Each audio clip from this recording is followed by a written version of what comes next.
To the evolution of sports radio. You see, in this industry, just like in life, everything evolves. Call 256-576-4977 to make your audible for the Blitz. That man is playing Galaga. Thought we wouldn't notice, but we did. It's the Afternoon Blitz. Here are your hosts, Captain Cool and the Bandiman.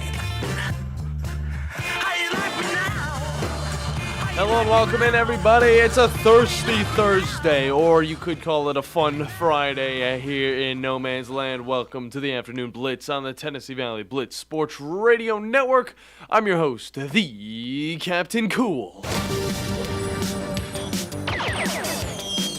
Oh my goodness, it's Captain Cool. Someone lose a grenade? Well, you can find it online at the BlitzSportsRadio.com, on Facebook at the Blitz Sports Radio, and on Twitter at the Blitz_sports, and that grenade being the best in sports talk in the Huntsville area. And you know what? In the entire United States, I'm just going to drop that in there right now. According to me, probably, my mom and a few other people, but, that's just personal opinion right there. But make sure you guys follow us on Twitch and YouTube as well at WZZN TV for more than just sports talk. And if you want to hop on the conversations that we'll be talking about today, you can call us at 256-576-4977. We can get into the basketball action that's happening over in the SEC, over in Bridgestone Arena in Nashville. We can talk about a little bit of football. We can talk about a little bit of XFL, NBA, NHL, whatever you guys want to talk about.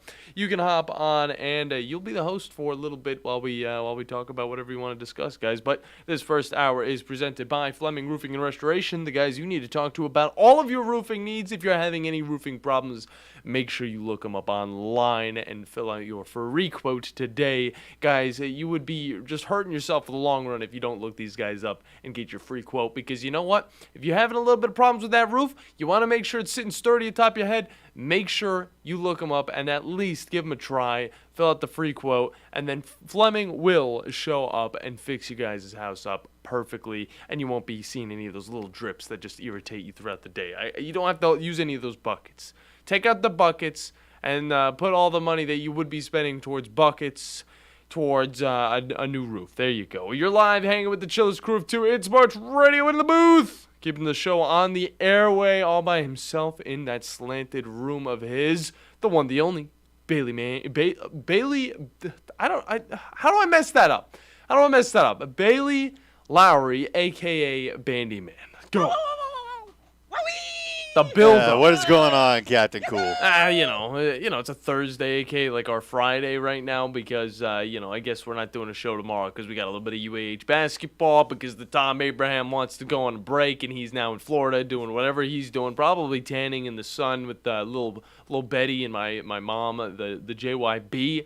So, I'm doing okay. I had to place to myself the entire week. I can't complain too much. Going camping this weekend, going to be very much fun. Hey. As soon as I get home today, though, I got to start installing the screen on the back of the shag wagon so it could be sitting nice and sturdy so we don't have any bugs trying to get in. Some of those intruders trying to get into my campsite. You know what I'm saying, Bandy? Yeah, I got what you're saying. Yeah. How do you like to camp, Bandy? Real quick. I think I haven't been too often. No? As I've been trying to actually go a little bit more, but the times I have gone, it's been fun. Yeah. I just haven't had many opportunities to go.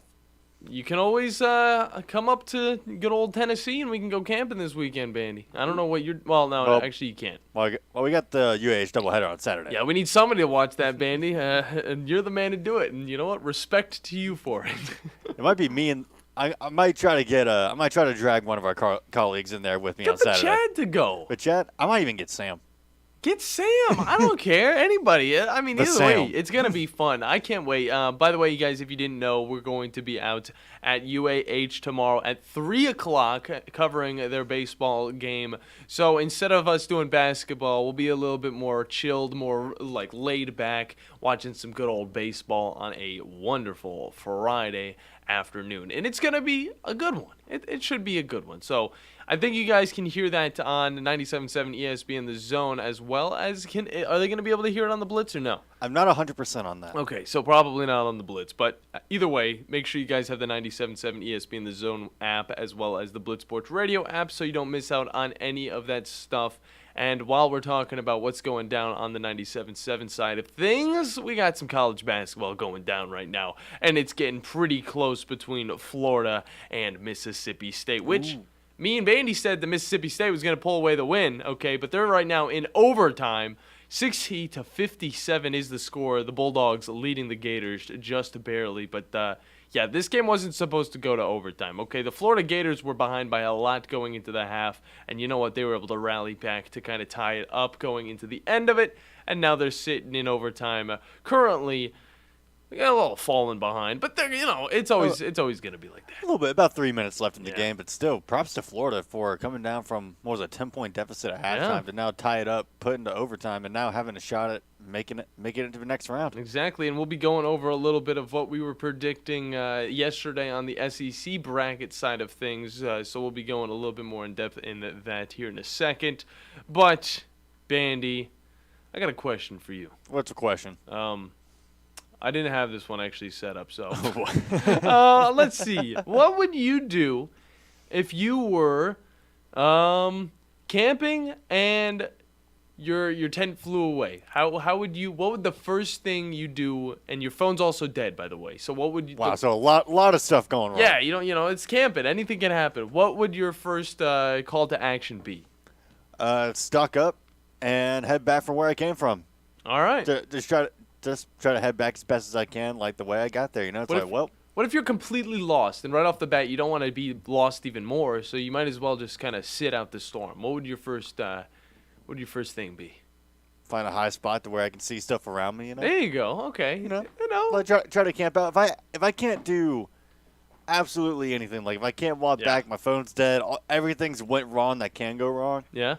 Try to find like some high ground and just stake it out for the night. Yeah, hopefully that's not going to happen to me this weekend. I mean, does the gun I brought along with me still work? Does that at least help? Well, at least you brought a gun. I didn't know you brought a gun, but hey, you know what? That helps out when it comes to hunting. Well, yeah, if you're going anywhere in the woods, I mean, like by yourself, yeah. Man, just hit them with a knife, If it's a big animal that's coming at you, at least. I like to be respectful in my bear fights. So instead of having my claws, I have one big claw, and it's called my humongous knife that I have that I open envelopes with. It's unnecessary, but it works. I got to square down a mountain lion gun in hand and be like, no, I want the honorable fight. Throw it away, pull out your knife. This is America, Bandy. More like Russia would be the way where it's just like you go with the knife. But either way, it is technically a fun Friday here in No Man's Land. So we will have one Mr. Joe Hunk hopping on with us from 104.5 The Zone in Nashville, giving us all the deets on what the vibes are like down near Bridgestone,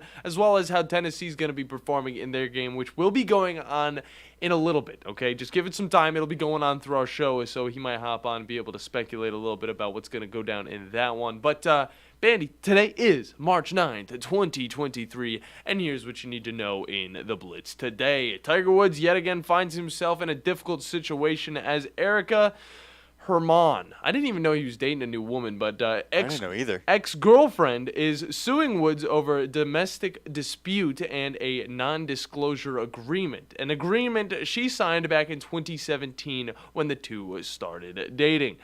Bandy, do you ever make your partners sign a non-disclosure agreement before? Can't say I ever have. Yeah, that's I mean, it makes sense. But at the same time, they can't say anything about what's going on in that relationship, Bandy.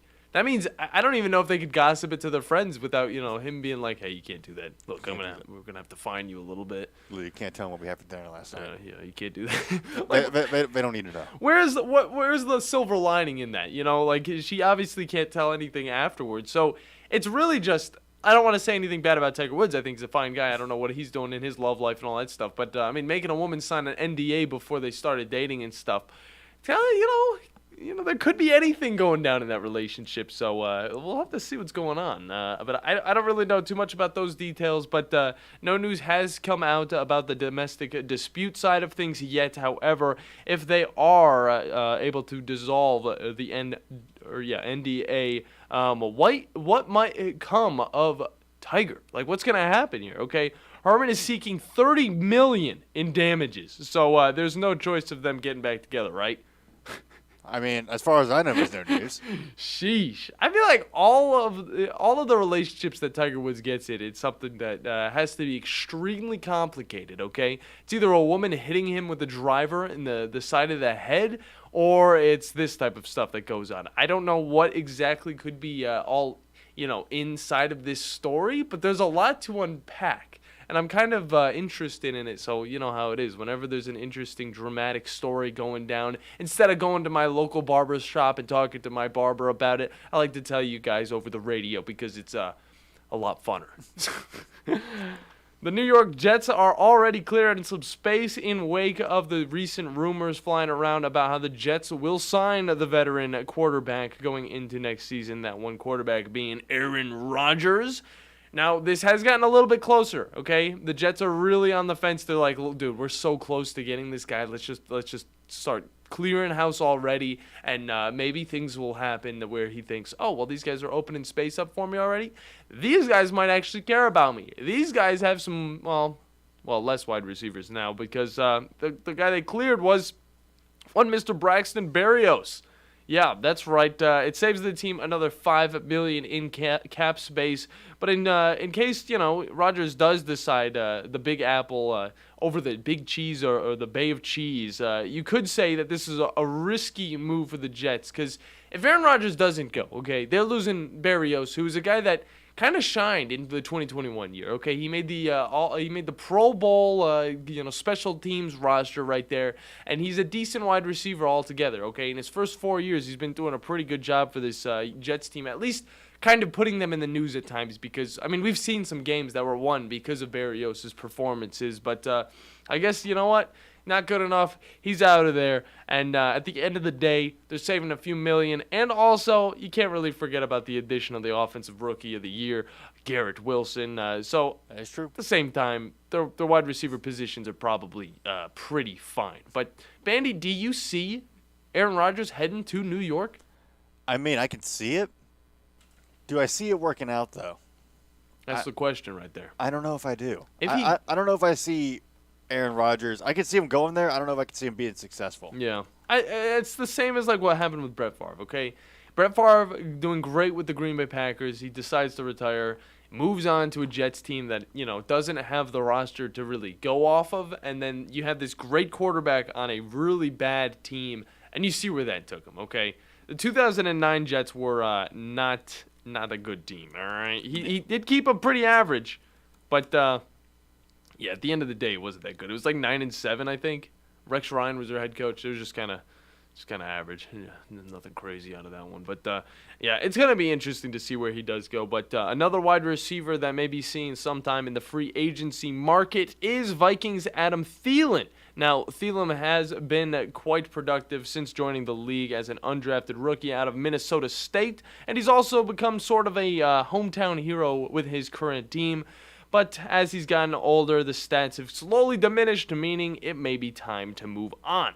Now, one team in particular that might be a little bit more interested than most is the Cleveland Browns, of course. Really? I got to throw them in here. It's just like the Cleveland Browns have to hop in here, okay? But, they're the Vikings' former offensive coordinator, okay, Kevin Stefanski.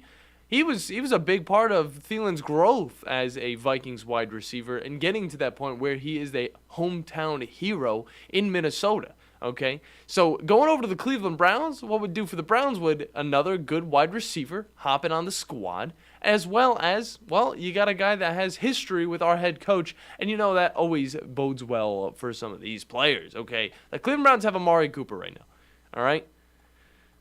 Yep.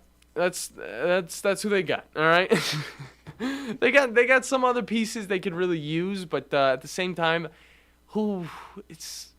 Amari Cooper is probably the only guy they're going to keep for a while. Okay, that's about it. It's about it. Okay, if they go on, they might lose a few of the other ones. Obviously, we saw a little bit of life coming up from some of the younger players hopping in, like Bell and a few of the other guys. But when it comes down to it, you need some star wide receivers if you want to be setting some stuff up in the playoff run. So I think Adam Thielen would be a spectacular addition to this Browns organization. And last night, you should have been listening into the SEC basketball tournament action because we had two great games in Ole Miss versus South Carolina and LSU versus Georgia. And let me just tell you, me and Bandy started off the bracket with a loss in game one. Hoo-hoo. Yeah, we did. Bandy, what did we do? What did we do wrong? I thought South Carolina was going to beat this team. What are we talking about? This team doesn't have a coach. We thought. Jeez. I didn't expect it. Okay, Ole Miss just completely dominated the Gamecocks in every aspect of the game.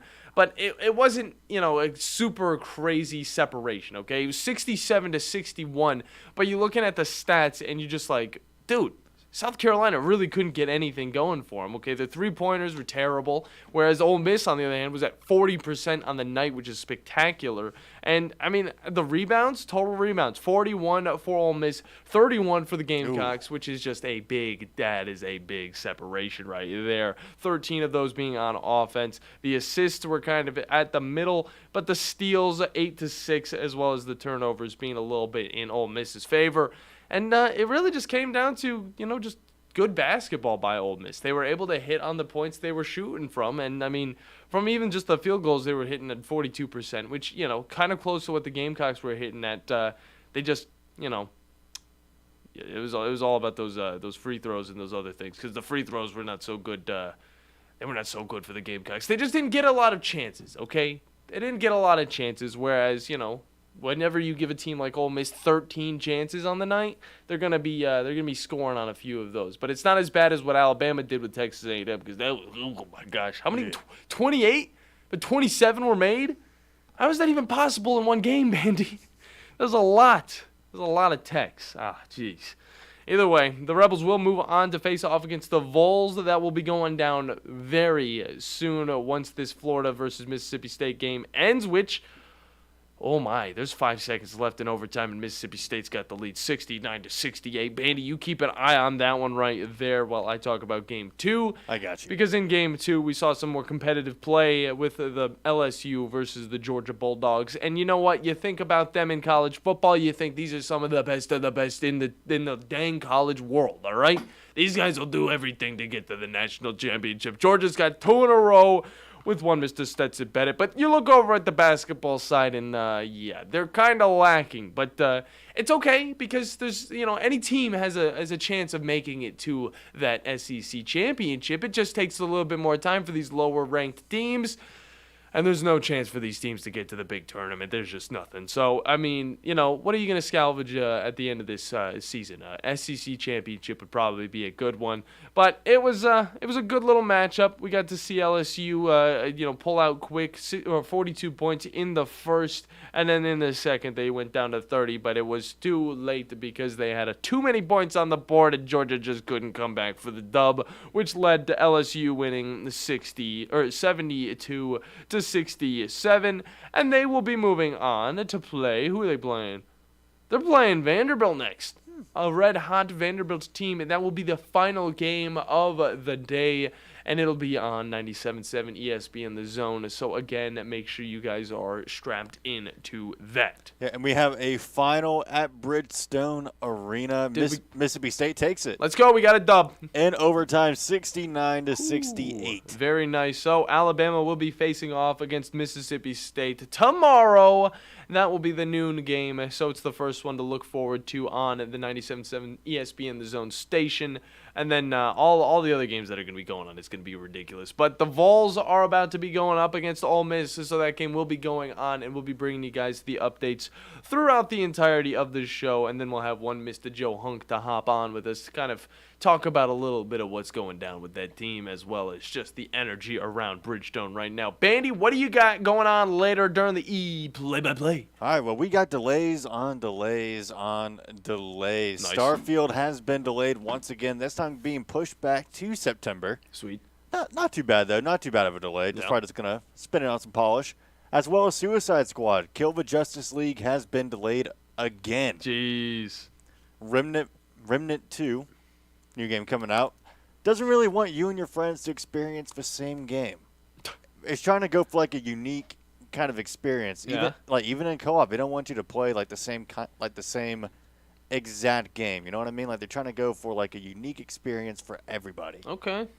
So I'm going to be talking about a little bit later on, as well as Gecko, the new Valorant agent that has dropped, I believe he dropped yesterday or 2 days ago, and is right now actually currently taking over competitive. Really? Yeah, right now the pros seem to have a very high opinion of him, as well as having a very high win rate already in ranked competitive online. Yeah, I mean, I can only assume why. I know, but I'm going to let you set it up for the play-by-play because he's a game changer. He's a game changer.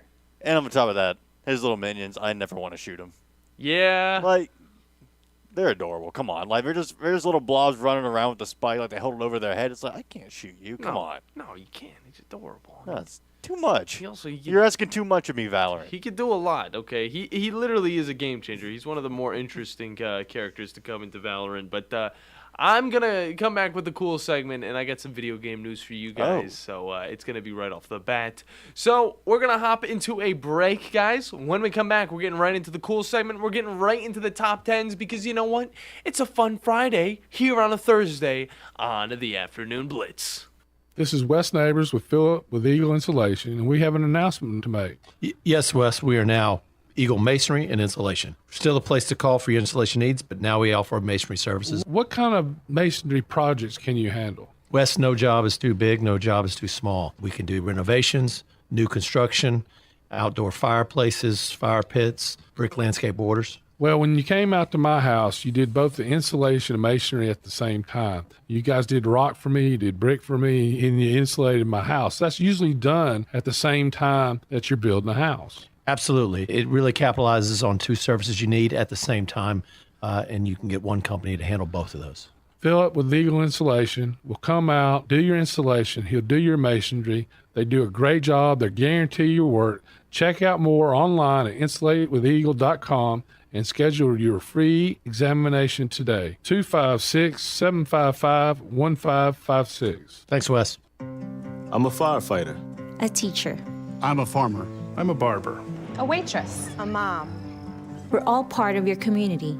Every day we move in and out of each other's busy lives. It's easy to take for granted all the little moments that make up our everyday. Some are good, others not so much. But that's life. It's when you experience a moment of uncertainty. Something or someone's behavior that doesn't seem quite right. These are the moments to take a pause. Because if something doesn't feel right, it's probably not. It's not about paranoia or being afraid. It's about standing up and protecting our communities. One detail at a time. Because a lot of little details can become a pattern. We trust our instincts. Just like you should. Because only you know what's not supposed to be in your everyday. So protect your everyday. If you see something suspicious, say something to local authorities. Are you tired of chasing a roofing contractor to show up on time, or even show up at all? I'm Sam Fleming with Fleming Roofing and Restoration. Our motto at Fleming Roofing is we show up. Our goal at Fleming Roofing is to provide the reliable customer service that you deserve, and we have the resources to meet all of your roofing needs: residential, commercial, industrial, replacement, or repairs. We are manufacturer certified for roof coatings, single-ply membranes, and asphalt shingles. Whenever you need a roofing professional you can count on, call Fleming Roofing and Restoration. We are committed to finding the solution that meets your needs. We don't have quotas or heavy-handed sales tactics. Fleming Roofing, we have expert experience. We show up. Free estimates, residential, commercial, industrial, replacement, or repairs. Check us out at FlemingHSV.com. FlemingHSV.com. When you need a quick response, it's Fleming Roofing and Restoration. We show up. Look out in the street there. You know what you don't see? My car, because I had to sell it to pay the lawyer I hired when I got busted for drunk driving. You know what else you don't see? My girlfriend, who decided that a guy with no car and no license and no money was no fun. And hey, you know what else you don't see? You don't see me leaving for work in the morning, because I missed so much time with court and everything that I got fired. Drive sober or get pulled over. Paid for by the National Highway Traffic Safety Administration. What kind of feeling? I'm high on believing that you're in love with me. Oh, I'm in love with the end of the week. Hello, welcome back, everybody. You're listening to a Thirsty Thursday here on the Afternoon Blitz with your host, Captain Cool, and your other host, the Bandiman, Bailey Lowry. Yep. And we had a lot of fun in that first little segment, throwing you guys a little bit of the news, the top stories going out, but it's time to get into a little bit more of the fun stuff. But we can't do that without bringing up our sponsor. That is Fleming Roofing and Restoration, the guys you need to talk to about all of your roofing needs. If you're having any roofing problems, make sure you guys check them out online and fill out your free quote today, and you can get a nice Fleming roof atop your head. And remember, guys, Fleming always shows up. That's how I was gonna end it. Oh, I mean, they do show up. Yeah, I mean, they do show up. I mean, that's all you really need to know is that they will show up and get your roof fixed or put together, and you'll be sitting totally comfortable with that nice new Fleming roof atop your head. So check them out online. Now, there's a few things I want to talk about. It's going to start with a little bit of gaming. It's going to get into some other stuff, okay? And then I have a list for you guys in wake of the whole draft stuff that's going down as well. So that's all coming up on What's Cool. It's getting hot in here. Hot in, so hot in here. That's a spicy meatball. So it's time to cool down with Captain Cool. You know what cool is? The finals. You're looking at.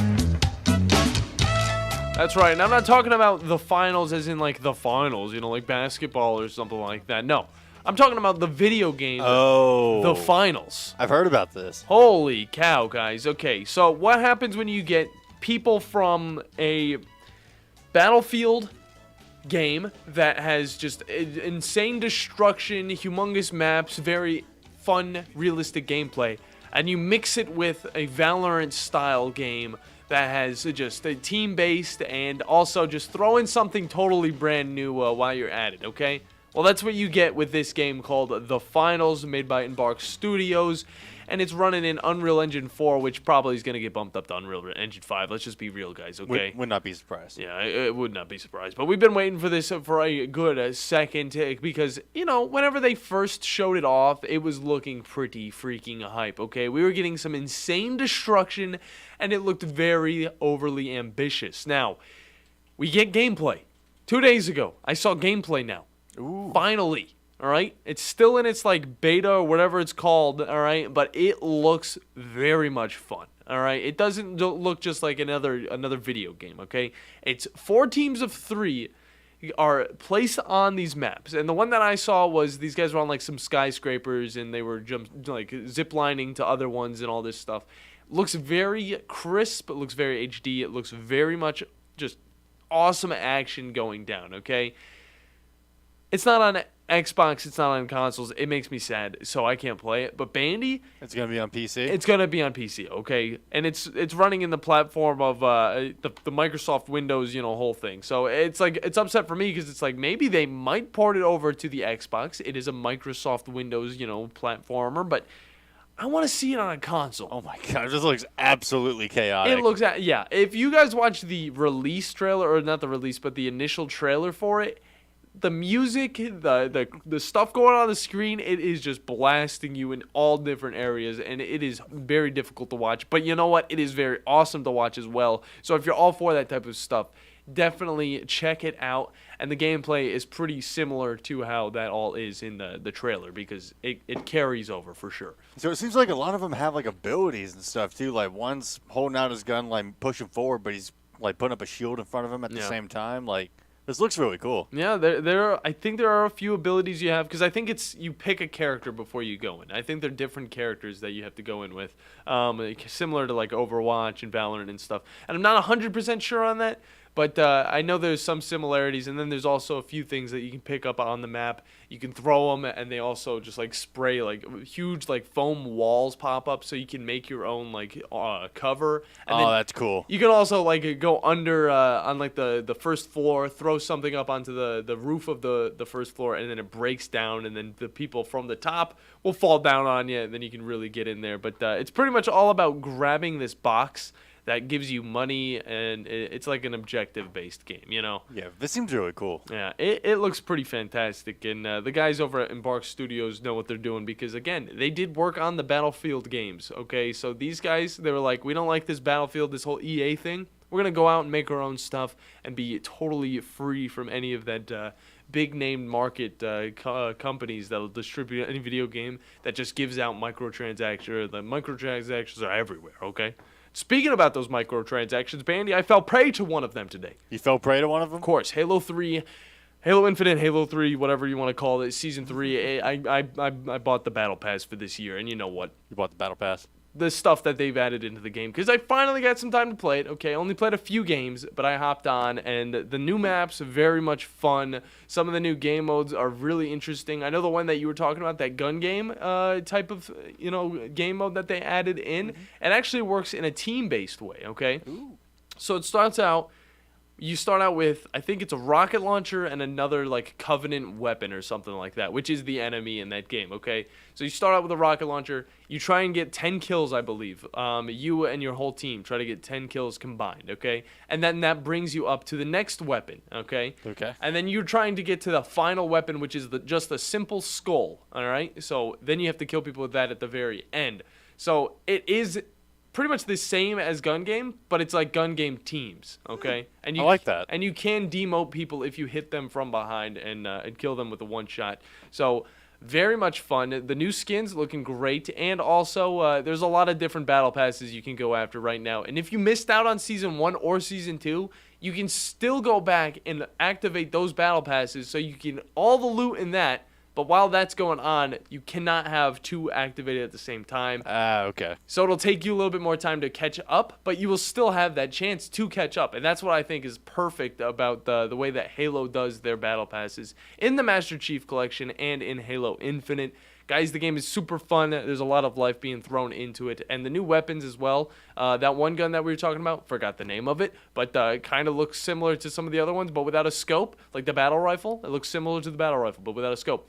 Very fun. It is. It's very like, I don't know. You can time it perfectly to where the headshots are just like you can get them. You know, it makes you kind of have to wait a little bit, but it's a good like 5 shots and then you can kill somebody, and it's just it's very satisfying, man. Yeah, very good. And then the shroud screen that you can throw down as well, pretty nice. But this isn't the play-by-play, okay?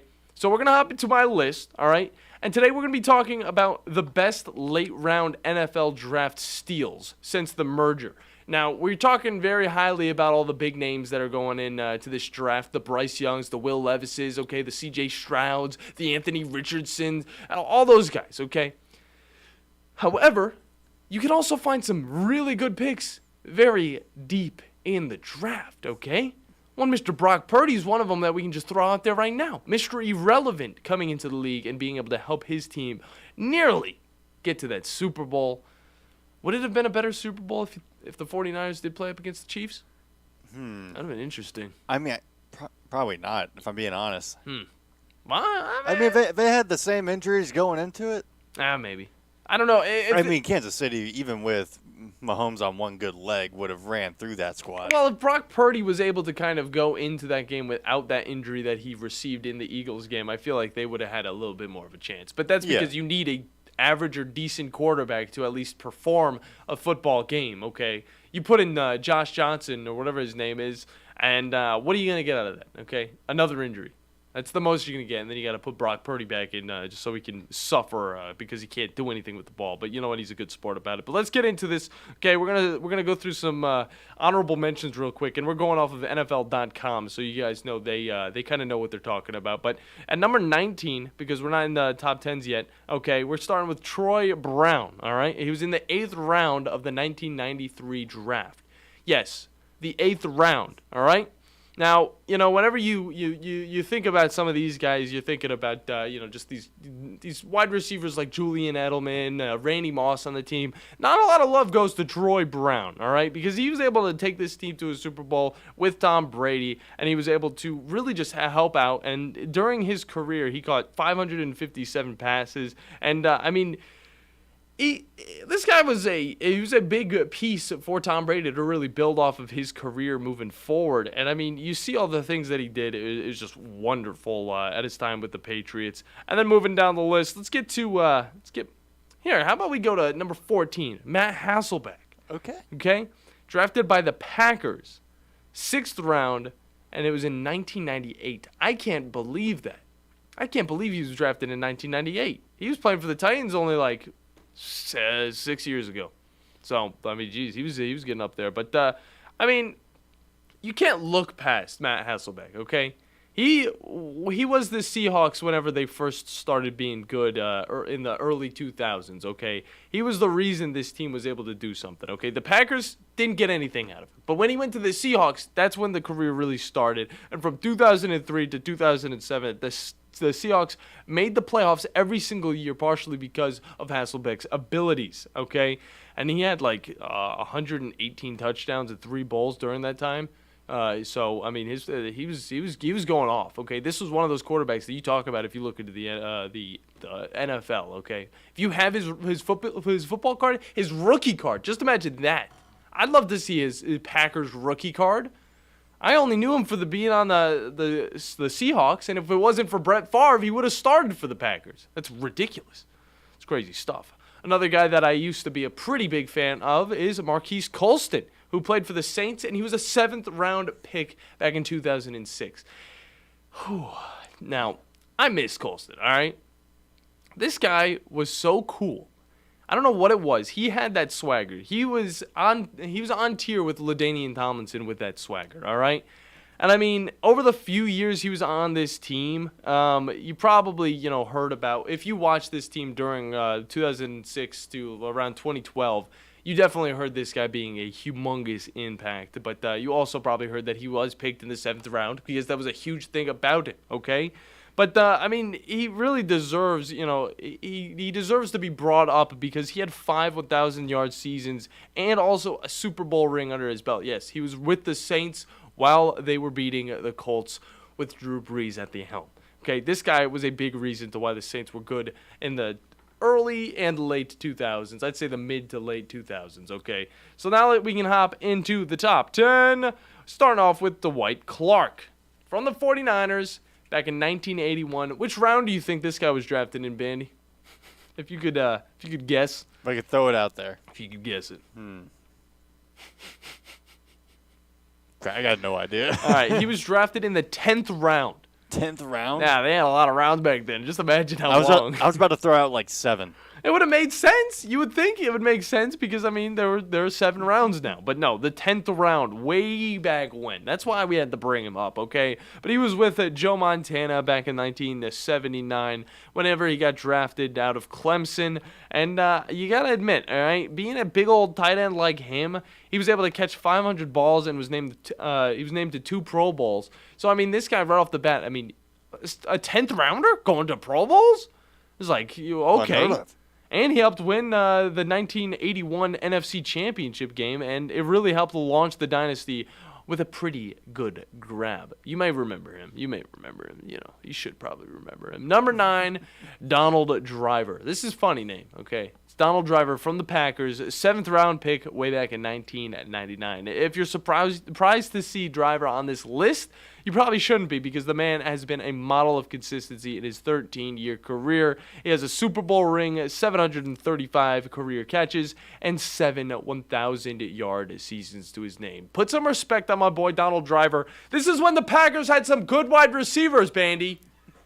Let's say that one to the back. They drafted some good wide receivers and they didn't even know it. 7th round pick. This is why Aaron Rodgers is leaving you guys. Sheesh. Sorry, I had to get a little loud on that one. Number 8, Jake Scott for the Dolphins. I don't even know who Jake Scott is. 7th round, 1970s, okay? Let's see what the NFL's got to say, okay? While a lot of fans have no idea who Jake Scott is, I'm going to raise my hand, Bandy. I don't know, okay? It's best to think of him as the Ed Reed of the 70s. Scott played a devastatingly good center field. And this isn't baseball, guys. This is football, all right? And was a clutch as they come, a 5-time Pro Bowler. Scott would snare 49 enemy tosses in just 9 years on the job. He also picked off 2 passes in Super Bowl 7. That's seven right there. That's 7. I know my numerical numbers or whatever they're. I don't know what they're called. What are they called? You know how the NFL. What are they? Numerical numbers or something? Numerical numbers? No, I'm way off. I'm sounding like an idiot here. Okay. I got no clue.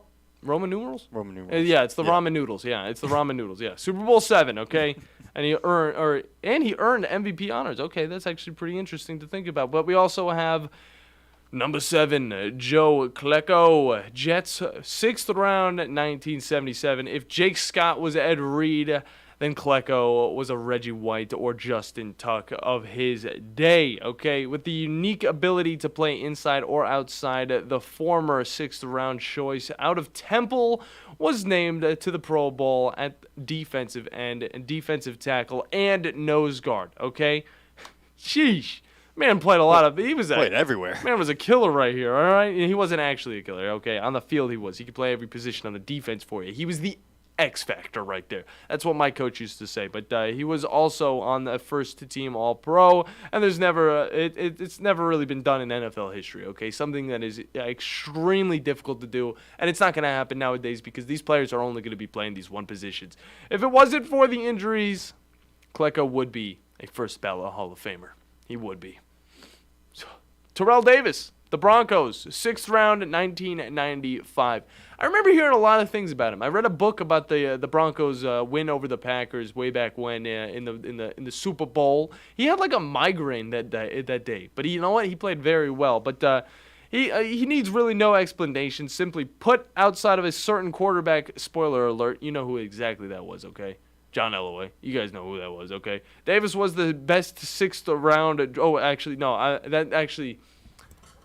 thought you were talking about John Elway. They're not talking about him. John Elway. They're talking about somebody totally different, guys. They're talking about simply put outside of a certain quarterback who will be later on in this list, all right? But Davis was the best 6th round draft choice in history. His run from 1995 to 1998 before injury struck was incredible, like 1,600 yards per year. Incredible right there, okay? It's tough to get to 2,000, and if you do it once, you're already going to be a spectacular running back. If you can have several average 1,600-yard years, you're doing pretty well for yourself. I'm moving on. Ray Field. Where am I with this list? This list, okay. I'm fine on this list. It was telling me a weird number right there. But Rayfield Wright, okay. Cowboys 7th round pick, 1967. One of the most consistent performers in NFL history. This 7th round pick from a football factory like Fort Valley State. Not really. Was supposed to be a tight end.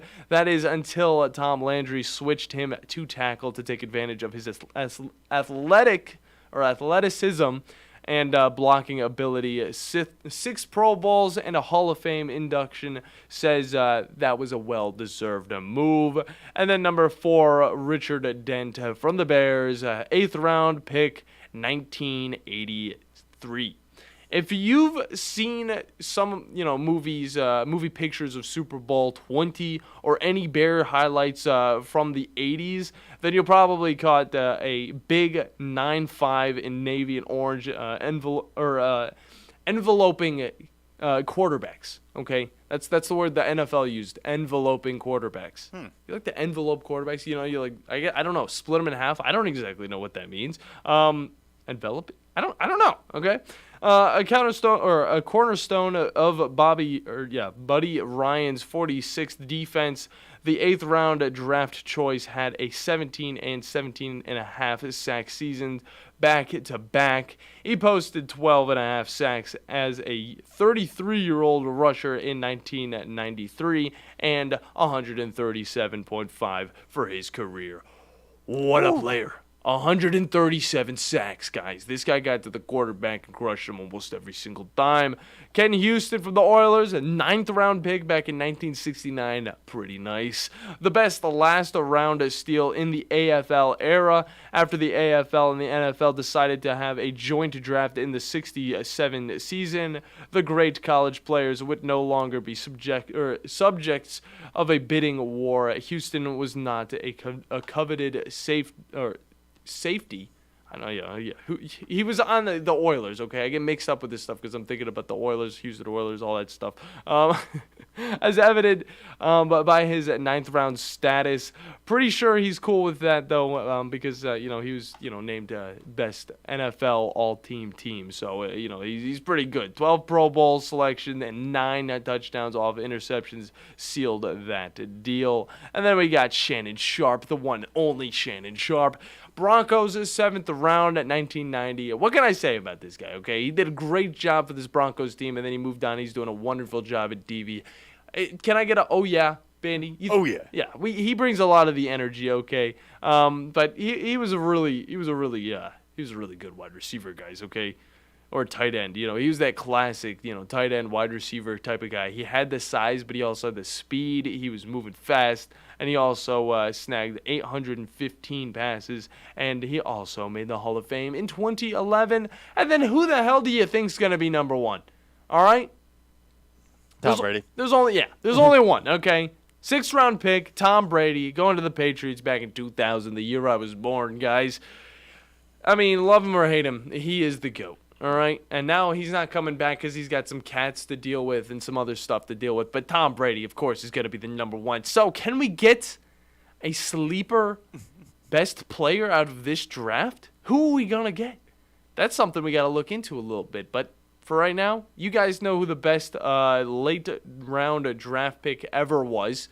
And behind him is Shannon Sharpe, so that's pretty cool, I got to admit. But we're going to hop into a break, guys. When we come back, we're going to close out this first hour, preview the second, and maybe throw a little bit more funky stories in with it.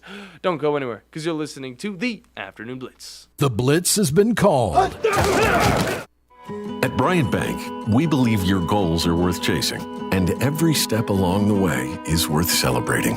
From your hopes for the future to the challenges that keep you up at night, we're here for you. Bryant Bankers put care into action to help you live legendary by stepping up when you need us most and doing what's right even when no one is watching. Come experience a local bank whose people greet you by name and treat you like family. Bryant Bank, member FDIC. You want the right specialist for your recovery. At SportsMed Orthopedic Surgery and Spine Center, we understand every body is different. Your muscles and bones are unique, as is your body. Our SportsMed specialists offer innovative treatments and minimally invasive procedures, allowing you to quickly return to the life you love. Locations in Huntsville, Madison, Athens, and Decatur, and on the web at sportsmedalabama.com. Improving performance, improving lives. In 1982, Bob Baumhauer introduced Alabama to the Buffalo Wild Wing, and quite frankly, we've never been the same. Back then, it was Wings and Things in Tuscaloosa, but now, 40 years later, after 4 name changes, Baumhauer's Victory Grill is the #1 sports-themed restaurant in the state. Bob's Alabama Hot Chicken is something that has to be tried to believe, plus the new Bam Bam Chicken and the Louisiana-style Go Fish, a whitefish over rice topped with shrimp etouffee. And Baumhauer's is fighting inflation with some new affordable favorites. Visit Baumhauer's on the South Parkway today. Are you tired of chasing a roofing contractor to show up on time or even show up at all? I'm Sam Fleming with Fleming Roofing and Restoration. Our motto at Fleming Roofing is we show up. Our goal at Fleming Roofing is to provide the reliable customer service that you deserve, and we have the resources to meet all of your roofing needs: residential, commercial, industrial, replacement, or repairs. We are manufacturer certified for roof coatings, single-ply membranes, and asphalt shingles. Whenever you need a roofing professional you can count on, call Fleming Roofing and Restoration. We are committed to finding the solution that meets your needs. We don't have quotas or heavy-handed sales tactics. Fleming Roofing, we have expert experience. We show up. Free estimates, residential, commercial, industrial, replacement, or repairs. Check us out at FlemingHSV.com. FlemingHSV.com. When you need a quick response, it's Fleming Roofing and Restoration. We show up. With us today, Dr. Tracy Lowry of Best Vein Care of Huntsville. When we evaluate a patient and they indeed have significant venous disease, most third-party payers, private insurance, Medicare, require us to treat every patient conservatively at least 90 days. Conservative treatment includes increasing ambulation, elevation of the legs, and the wearing of compression stockings. It's very common for folks to come see us in March or April wanting to have their veins fixed before they go into swimsuits starting in June. When we see someone in March or April, they're going to require at least 90 days of conservative treatment before we can even go to the insurance carrier to get permission to treat their veins. So if you think you have a venous problem, now is the time to come in and get a free screening so we can determine whether or not you need something evaluated. If you have a vein problem or you think you may have a vein problem, now's the time to contact us at bestveincarehuntsville.com.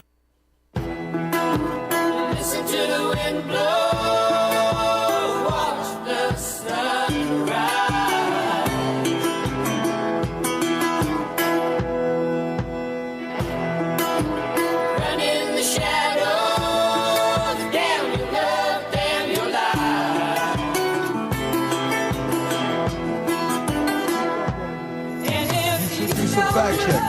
Next time you speak up on me, you should do some soul searching. Next time you speak up on me, I hope you're in a better situation than you in now, where the guys you play with actually enjoy playing with you because they actually think you're contributing to winning. Because it ain't happening right now, champ.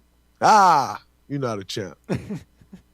You're a clown. Ooh. Oh, I love that audio from one Draymond Green about Dylan Brooks. Welcome back to the Afternoon Blitz, everybody. I'm the Bandiman alongside Captain Cool John Abraham. Continue on your story. But again, I love that comment. It's because really Dylan Brooks just kind of came out trash-talking Draymond Green. He went onto his podcast and said the clip that you just heard. And, I mean, I agree with him. What is Dylan Brooks contributing right now in Memphis besides just being a punk? It's the whole squad, actually, being a punk. I mean, you got John Moran doing what he's doing, which he's not traveling with the team now for 4 games. Yeah. That's been increased. Dylan Brooks, again, just kind of smack-talking everybody, which they play tonight, Golden State and Memphis. So I imagine Draymond's going to have some he might be on the hunt for Dylan Brooks tonight. Gonna be a little fun, but I mean, just the whole thing that's going around online is just like the clown. It's really sticking with him though. It's really sticking with Dylan right now, and it's funny because it's like, you know, the general population thinks that he's also a clown with what he does, you know, during the games. He's picking fights and stuff like that. So it's just like somebody had to call him out, okay? And we're just glad that whenever somebody did call him out, it stuck with him. I really can't think of a player I truly don't like more than probably Dylan Brooks. Like, I will trash on Patrick Beverley and all those players just from how they play, but again, at the end of the day, like, I got respect for them as ball players because, like, once they get off the court, yeah, then they kind of dial it back a little bit. Like, Patrick Beverley will be a little bit more respectful in interviews and stuff, but, like, on the court, I get it. You're a menace. Yeah. Like, you're playing like a rat. It's what you do. Like, you just pick people off and get steals. I get it. Dylan Brooks, on the other hand, is just a jerk. Just flat out. That's probably the nicest way I can put it. Because I remember when Memphis and Utah were playing in the playoffs, and, like, Dylan Brooks is acting all hard and acting all proud because he kept, like, bullying Mike Conley. I'm like, you're bullying, like, a 37-year-old veteran on the court right now thinking you're tough. Like, I don't get it. Like, go pick on Donovan. Oh, wait, you can't because he literally outsizes and outbodies you in every way. So you got to go and pick on Mike Conley. Yeah. It's the fun in sports. You always got to have a supervillain. Right now, Dylan Brooks is that one. Put a clown next to his name. Put some respect on that clown name. Not even a villain, just an idiot. Yeah, you could say that. Either way, a lot of fun in this first hour, but we got a lot more fun to come because we'll be hopping on with one Mr. Joe Hunk from 104.5 The Zone in the first segment. And then we're going to be doing the play-by-play with the Bandiman at 3:30. So, don't go anywhere, because you're listening to the Afternoon Blitz. Are you tired of chasing a roofing contractor to show up on time, or even show up at all? I'm Sam Fleming with Fleming Roofing and Restoration. Our motto at Fleming Roofing is we show up. Our goal at Fleming Roofing is to provide the reliable customer service that you deserve, and we have the resources to meet all of your roofing needs: residential, commercial, industrial, replacement, or repairs. We are manufacturer certified for roof coatings, single-ply membranes, and asphalt shingles. Whenever you need a roofing professional you can count on, call Fleming Roofing and Restoration. We are committed to finding the solution that meets your needs. We don't have quotas or heavy-handed sales tactics. Fleming Roofing, we have expert experience. We show up. Free estimates, residential, commercial, industrial, replacement, or repairs. Check us out at FlemingHSV.com. FlemingHSV.com. When you need a quick response, it's Fleming Roofing and Restoration.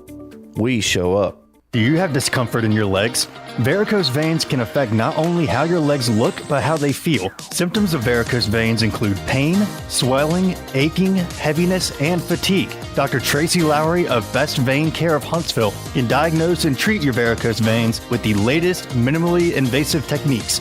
Diagnosis and treatment is covered by most insurances. Call 256-715-7151 to schedule your free screening. Go to bestveincarehuntsville.com. Tom Abraham here from my friend Brian Hamaker and his team at North Alabama Mortgage. Look, buying a home is the biggest purchase you will make in your life, and it can be a bit intimidating, so you want people that can help walk you through the mortgage process and get you the best deal possible. That's what North Alabama Mortgage does, and they do it in Alabama, Tennessee, and Florida, from first-time purchases to refis, conventional, VA, FHA, and USDA loans. They have the solution at North Alabama Mortgage. Visit NorthAlabamaMortgage.com to learn more. That's NorthAlabamaMortgage.com. What's better than Valley Equipment Rental? 2 Valley Equipment Rentals, and that's just what we have now. The original on the South Memorial Parkway between Drake and Airport Road, and their second location on North Memorial Parkway just north of Winchester Road. Valley Equipment is locally owned and has more skid steers, excavators, and lifts than anyone in the area, plus all the small tools that you need to get the job done like a pro. And if you are a pro, you need to check out the new North location now because Valley Equipment has what you need. Learn more at valleyequipmentrents.com. What's the matter, honey? Can't sleep? Ugh, it's this heartburn. At night, it's the worst. Heartburn? Again? Yeah, I'm done with it. I'm going to kick acid with Rolaids. Rolaids Advanced goes to work instantly for powerful relief of your worst heartburn, bloating, and gas. Feeling better? Much better. That was fast. Mm-hmm. Kick acid and gas with Rolaids Advanced. This hour of the Blitz is brought to you by Fleming Roofing and Restoration. Online at FlemingHSV.com. Welcome to the evolution of sports radio. You see, in this industry, just like in life, everything evolves. Call 256-576-4977 to make your audible for the Blitz. That man is playing Galaga. Thought we wouldn't notice, but we did. It's the Afternoon Blitz. Here are your hosts, Captain Cool and the Bandiman. Hello and welcome in, everybody. Second hour going down here on a thirsty Thursday, a.k.a. a funky Friday or a fun Friday, because it's the last day of us being in the studio. If you guys don't remember or you have just tuned in, we'll be at UAH covering the baseball game tomorrow at 2 over on 97.7 ESPN The Zone. So it is the last day of the week for us. Yeah, let's go. Either way, we're going to get into a lot of fun stuff at this hour. Starting with Mr. Joe Hunk from 104.5 The Zone. But remember that this second hour is presented by Woody Anderson Ford, the best place to get the best vehicles for the best prices. Drive home in a brand new 2023 Bronco, Ford Mustang, or if you're into trucks, they have a plethora of nice ones for you. And yeah, Bobby White and his crew will take care of you guys. So make sure you check out more at WoodyAndersonFord.com. Now, me and the Bandiman got a lot of conversating to do with one Mr. Joe Hunk. I'm especially going to conversate with him because he was kind of dogging us last time. But yeah, on the Neighbors Wealth Management Hotline, one Mr. Joe Hunk from 104.5 The Zone in Nashville, live from Bridgestone Arena. All right, so I got one question before we get started. Yeah. All right. Yeah. What's that? Did you guys say that you guys were doing play-by-play for UAH baseball? Yes, sir. How many games do you guys do? We do everything. I mean, okay. So Tom is No, I mean baseball specifically. Like, are you doing all 3 games of each weekend series? Like, how's this working? Okay, so we got one game. So we just have one game on Friday, and then we've got a doubleheader on Saturday. So I'm gonna be camping though. He'll be camping on Saturday. So I'll be honest with you. So, like, you guys went away for about a good 10 seconds. So I have no clue what y'all just said after I asked the question. I wonder if it's because Bandy can't. He's not able to communicate through this whole thing. I'm trying to figure that out. Okay, but yeah, we do. We have a single game tomorrow, and then we have a double header on Saturday, which I won't be there because I'm gonna be camping with one of Mr. John Liggett, who's coming down for spring break. So spring break. But yeah. Okay, so here's the reason I'm asking. Okay. So you guys are doing play-by-play for UAH baseball, and you don't have a UAH baseball alum that you're talking to right now on the broadcast with you. Heck yeah. Forgot about that. I'm just letting you know that on those Saturdays when I'm chilling and you guys need somebody over at Charger Field, you can hit a boy up. You realize that? Oh, okay. Well, I mean, I might talk to Bailey about that because I'm pretty sure he's hearing what you're saying. He just can't communicate to you right now, but he's trying to figure that out. But that's pretty interesting. First, just tell us about that in the first place. How was UAH baseball back in the Stone Ages? We sucked. I mean, I'm going to be straight up with you like we did, okay? We struggled against Delta State. Screw Delta State. We were at a period of time where we were transitioning into new coaching. You had a bunch of new players. A lot of guys had transfer out. Our head coach, Coach Pierce, who was the legendary coach at UAH at the time, literally had left that off season to head to Troy to be the head coach of the Troy Trojans. So it was a transition time. We were still playing at Joe Davis Stadium. And, it was one of those periods of time where, everything just didn't really click for us, especially in conference play. So I understand about, all this. We had our starting shortstop take actually, no, it was our starting catcher. Our starting catcher, we're playing at Patterson Field down in Montgomery. Our starting catcher had to play like one game at shortstop or something like that and took a line drive to the face. No. I mean, just directly to the face. And what ended up happening is he had to start wearing one of those face plates. Yeah. For the remainder of the season, like he looked like LeBron James. Like it was the craziest thing. I was just about to like say he was that. having to wear a face plate. And so at the time, I was playing outfield, and I was backing up our starting outfielder. And so the coach looked at me, Coach Mooningham, he looked at me and he goes, Hump, go down to the bullpen. Start learning how to be a catcher. Like, are you for real? He's like, yep. You got the gear. You've been doing some bullpen sessions as our emergency backup. Go and start learning how to throw down to second base. Oh. So I go into the bullpen at Patterson Field in Montgomery, and no joke, in between innings, I was being taught how to take the ball out of my catcher's mitt and transition it quick enough to throw a guy out at second base so that I could be ready to go into the game at catcher. And all of this was just all in between innings during a game. Oh yeah. So we're doing this. I mean, like that's just the kind of stuff that happened during the season. Okay, we're on our way to playing in Arkansas State one time. All right, no lie. We're playing at Arkansas State.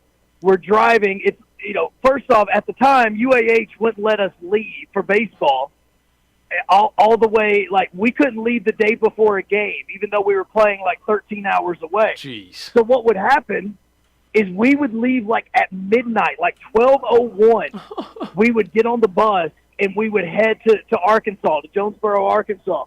And so what happened, and I'm not going to place blame or anything, but, hockey teams are flying on jets stuff, going to Alaska to play, but hey, we could leave the same day as we were trying to go play at Arkansas State. No big deal. But we're doing this. We're in the middle somewhere between Tennessee and Arkansas, nobody around, nothing. Bus breaks down. Oh, jeez. On the middle of the interstate, okay? And we're nowhere to go. We're just on the interstate.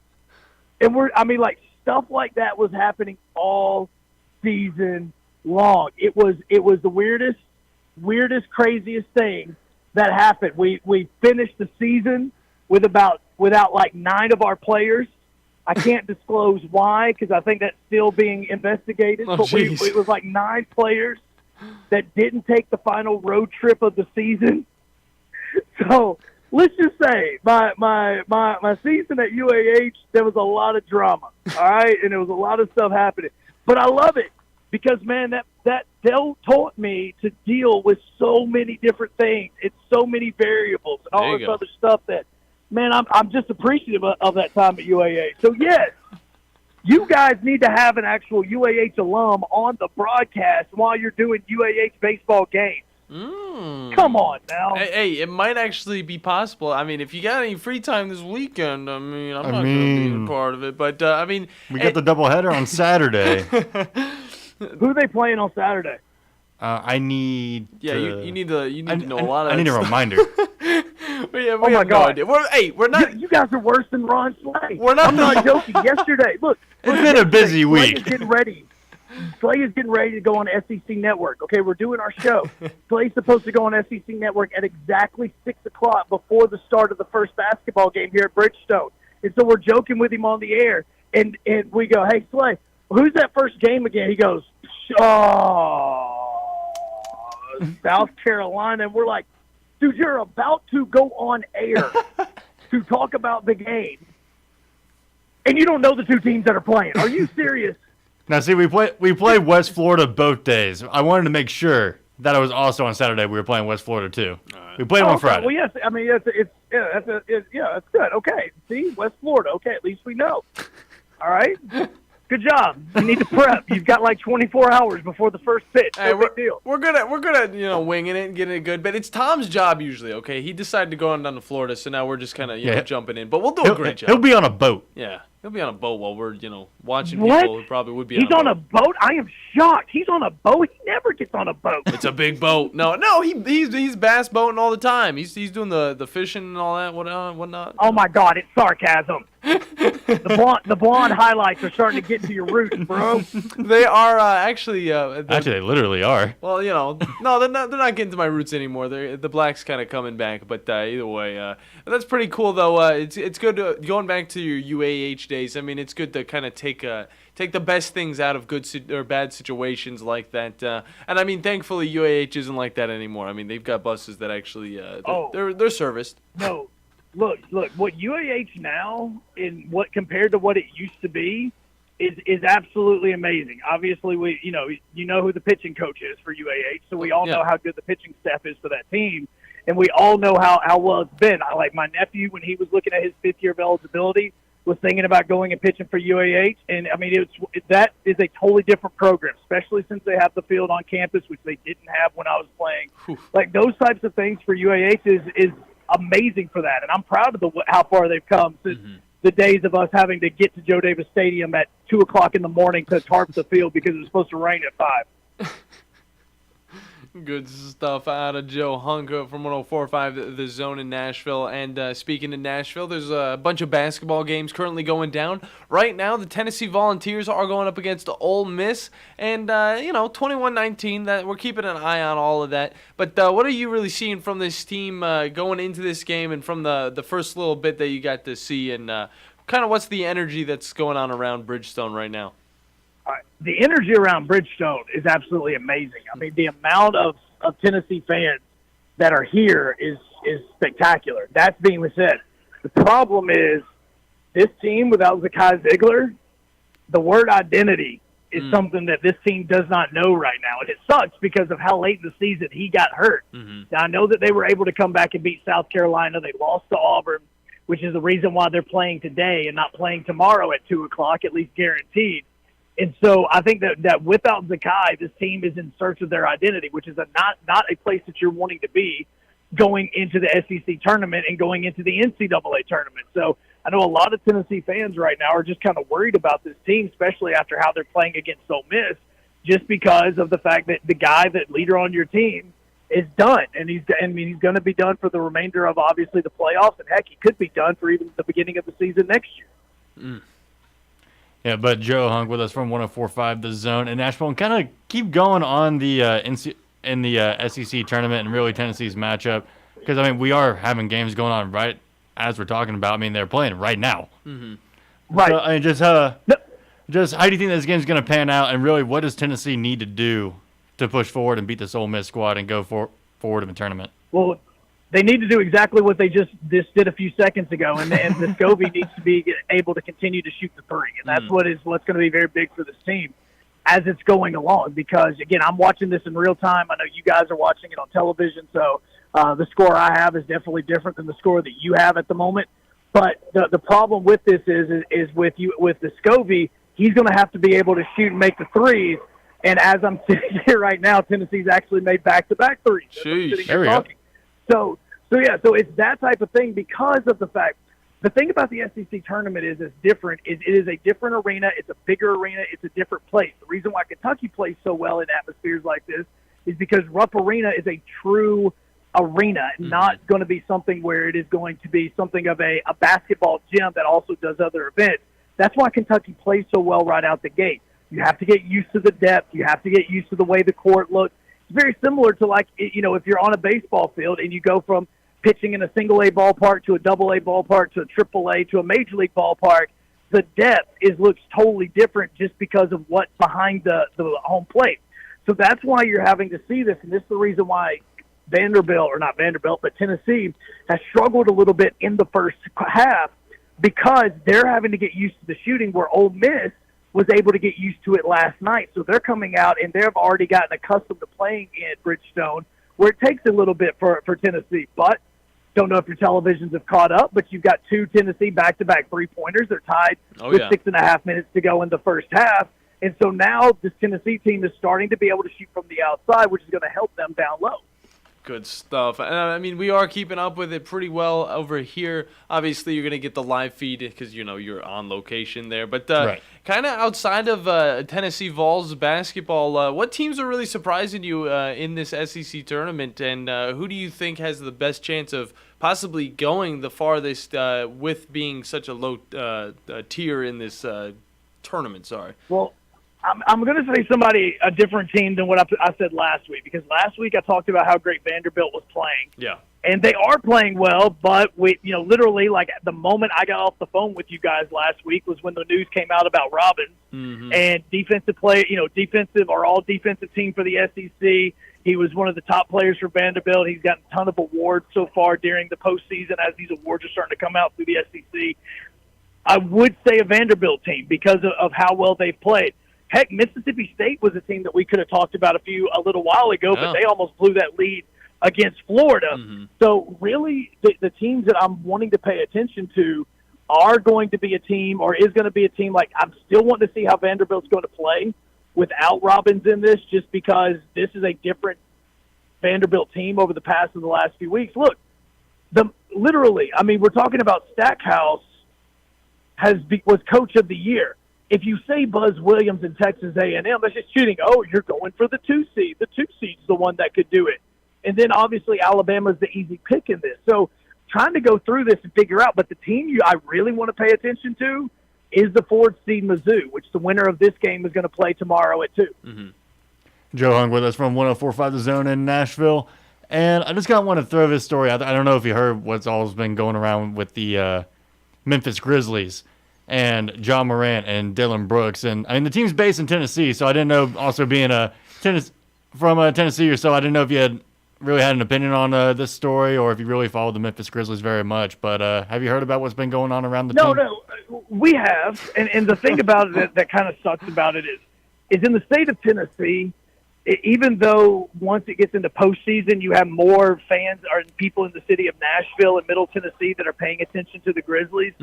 Anything that happens in Tennessee when it comes to the Titans is going to blow everything out of the water. So unfortunately, when John Morant decided that he wanted to go on IG Live and be an idiot, have his gun out or have a gun out and want to do all the stupid stuff that he did, was the exact same time that this news was coming down that possibly Derrick Henry was about to get traded, or they were shopping Derrick Henry around. And then you started hearing the news and you start seeing all the other players for Tennessee that was starting to get released. So the John Morant story has kind of went backwards and went down the pecking order when it comes to sports talk in the city of Nashville. The problem with this is that with Memphis, they have one of the best teams in the NBA when John Morant's on the court. Again, the next 4 games are still going to be without him. But the problem with this is not so much about the on-the-court stuff. It's the fact that in this state, which is a basketball state, as much as we love Tennessee football in the city of Nashville, in the state of Tennessee, between the Lady Vols, the men's basketball team, and even with Memphis, you have a ton of basketball fans that continue to pay attention to Memphis, and John Morant is the face of that team. Mm-hmm. That is not the John Morant that we have come to know from his time at Murray State to what he's been doing at Memphis. So him doing this is a major issue when it comes to his character and to what he's representing, because if you're a kid in the state of Tennessee and you have an NBA jersey, you don't have a Steph Curry jersey. You don't have a LeBron jersey. You don't have a Levine jersey. You don't have any other jersey in the NBA. You don't go get a Kyrie Irving jersey. You're getting a John Morant jersey. So this is more about him being somebody that the kids in Tennessee are looking up to, and that was a dumb decision by him. Mm-hmm. Now, luckily, he's not getting charged, and he's going to be back in about 4 games. That's the lucky part for him.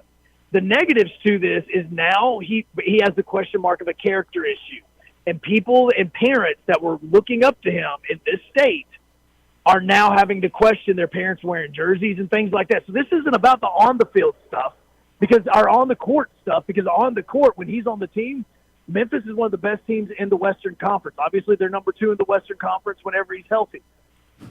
That is something that he has got to face, and he has to be a better person about, because this is a character issue. This has nothing to do with your on-the-court life. You made a dumb decision on IG. You decided that you wanted to try to have this persona that is not you and not what people at Murray State and throughout the city of Nashville have learned about him, and even the city of Memphis. Now you've got to build yourself back up, as well as try to get this team to do well during the playoffs. Exactly. I couldn't say it any better. I mean, that's kind of the point I brought up, was there are so many people that look up to these NBA stars, and him being such a young one in a Memphis Grizzlies team, in such a state that really wants that great team to really shine. It's just that, people are going to be looking up to him, and it's affected so many other people's careers in the past that I'd hate for it to do it to his as well. Just some dumb mistakes that'll hopefully be cleared up in no time. But Joe Hunk has been our guest. Sorry we don't have too much time for you, but it's totally fine, because you got some basketball to watch. And also, I didn't want to ask you about Harley Quinn, because if you started talking about that in public, it'd probably get you taken down to security or something like that. But Joe, let the people know where they can find you on socials and online. Yeah, no, you're probably right about that. Yeah, that's probably a big no-no. Just letting you know, we need to keep the Harley Quinn conversation when I'm not in a big arena surrounded by 17,000 people. At Joe Hunk on Instagram, on Facebook, on Twitter, on Twitch, every single place. That's what it is. And, guys, next week when we talk, I still have a couple of questions for you guys that I haven't been able to get to, that I'm going to ask you guys next week. All right. We very much can get into that. But for today, enjoy some of that basketball, the festivities of the SEC Championship Tournament, and all that good stuff. But, Joe, you take it easy, brother. All right, you guys stay good, and just enjoy that UAH Charger baseball without the UAH Charger alum on the broadcast. Oh, we'll get you on Saturday. You asked. Love you. Love you too. Oh my, good old Joe Hunk from 104.5 The Zone in Nashville. We got to get him on the Saturday broadcast now, Bandy. There you go. He asked if we will deliver. I did not expect to love you at the end of that, though. But you know what? It kind of makes me happy. It's good to see us grow as a sporting community here. 100%. Yeah, that's great stuff. But we're going to hop into a break, guys, because when we get back, the play-by-play with the Bandiman Bailey Lowry. So don't go anywhere, because you're listening to the Afternoon Blitz. I'm here with Stan McDonald of the Stanton Law Firm. Stan, I guess you are the Stanton in the law firm. Yes, Wes, that's me, and we started the Stanton Law Firm so that myself and 4 other attorneys with me can help clients litigate, negotiate, and creatively solve legal and real estate problems. Now, Stan, you grew up on a family farm in this area and have made a name closing on houses and land with your closing company, Jacob Title. I grew up on a farm which used to be in the country. That, plus having closed on so many homes and farms, one of my colleagues started referring to me as a classic dirt lawyer. Now, I didn't know how to take that at first, that tag, but I realized that's exactly what I do and what I am. And I know the attorneys at Stanton Law Firm are regular listeners, and we plan to have you on periodically. You and I have seen have impacted this community. Stay tuned, and you may hear about friends like Steve Booker, Clarence Johnson, Thomas Boyd, and even a few of those offensive line hogs like Hoss Johnson, and maybe you remember some other of those guys too. I remember Clarence Johnson. He beat us one year. He was unbelievable. No representation is made that the quality of legal services to be performed is greater than the quality of legal services performed by other lawyers. With us today, Dr. Tracy Lowry of Best Vein Care of Huntsville. When we evaluate a patient and they indeed have significant venous disease, most third-party payers, private insurance, Medicare, require us to treat every patient conservatively at least 90 days. Conservative treatment includes increasing ambulation, elevation of the legs, and the wearing of compression stockings. It's very common for folks to come see us in March or April wanting to have their veins fixed before they go into swimsuits starting in June.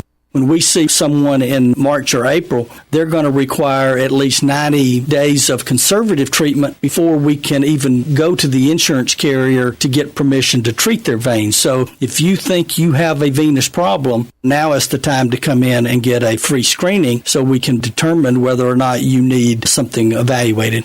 If you have a vein problem or you think you may have a vein problem, now's the time to contact us at bestveincarehuntsville.com.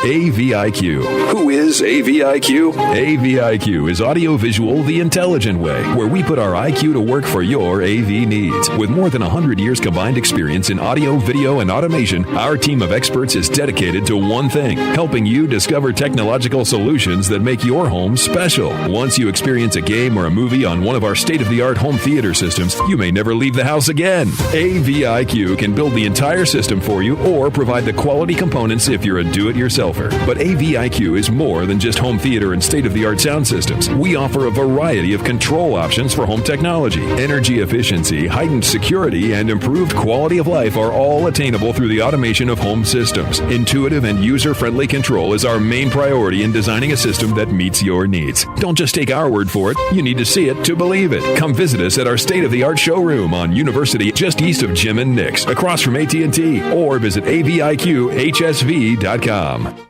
Okay, Sarah, I'm dropping you at Emily's, and Josh, you're going to soccer, right? Yeah. Yep. Oh, and by the way, when I pick you up, I'll be wearing my short shorts. What? No! Yep, me and my short shorts doing my daddy dance. Your friends will love it. No! Well, I might change my mind if you buckle your seatbelts. Okay, we're buckling up. See, all buckled.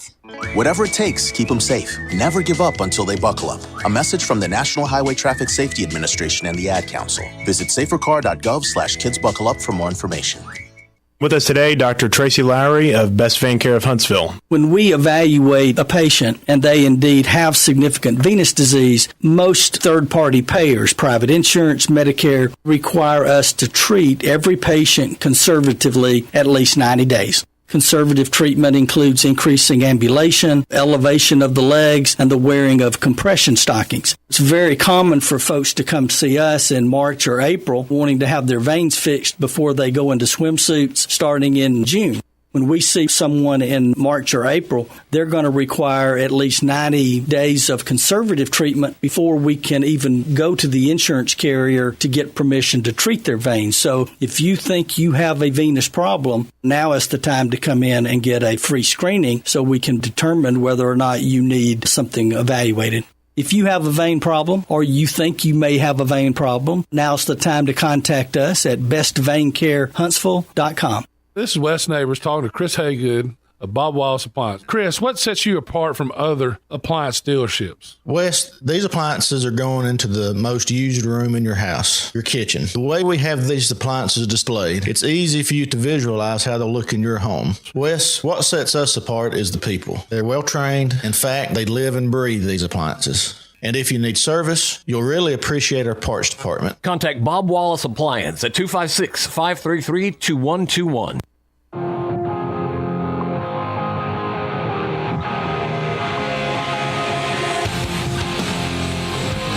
Welcome back, everyone, to the Afternoon Blitz. Here on the Tennessee Valley Blitz Sports Network, I'm the Bandiman Bailey Lowry, joined across the glass by Captain Cool John Abraham. What's up, Bandy? And I got some breaking news for you, but I'll let you continue to roll. Some breaking news. Yeah, I'll bring it in right before the E-play-by-play. Well, that breaking news will be brought to you by Woody Anderson for the best place. To get the best vehicles. For the best prices. That's right. Drive home in a brand new 2023 Bronco, Mustang, or if you're into trucks, they have a plethora of nice ones for you, including the F-150, the Maverick, and the always reliable Ranger. Head on down, talk with Bobby White and his crew, and they'll get you guys hooked up. Or you can also learn more at WoodyAndersonFord.com. 100%. And what is this breaking news, Captain Cool? The NFL is taking a 2023 fifth-round pick from the Texans and fining them $175,000 for what the league believes is a salary cap violation, and what Houston believes is an accounting error that dates back to Deshaun Watson's training camp during COVID. Oh my goodness. Oh, wait, so they can actually they can just take a draft pick That's from what them? they can do if they violate something. But the Texans believe it gave them no salary cap advantage, and they were simply paying $26,000 for Watson to train at a local facility, while their facility. Sorry, I don't know what I'm doing there. Their facility was closed during COVID-19, and the Texans appealed the league's initial penalties with some success. They had the NFL's initial punishments reduced from a fourth-round pick and $250,000 to a fifth-round pick and $175,000 fine. Well, at least they got it a little bit better, but still. I mean, those fifth-round picks, you could get a pretty good player out of that. You can get a Brock Purdy with that. No, you can get a Brock Purdy in the seventh round. Well, yeah, I know, but I mean, you think someone might be eyeing someone like a Brock Purdy, be like, you know what? I could get him in the fifth round. Yeah, get him in the fifth round. Jump the gun a little bit so nobody gets him as mystery relevant at the end. Exactly. You don't want that label on you forever. You don't want that. But we've got some good video game news today, as well as my top 10 list we got to get to, which the news today seems to be filled with delays and delays. So why not talk about what were some of the longest video game delays of all time? Dead Island 2, I will say, should be on this list, but it's not updated for it yet. That's all coming up here on the E play-by-play.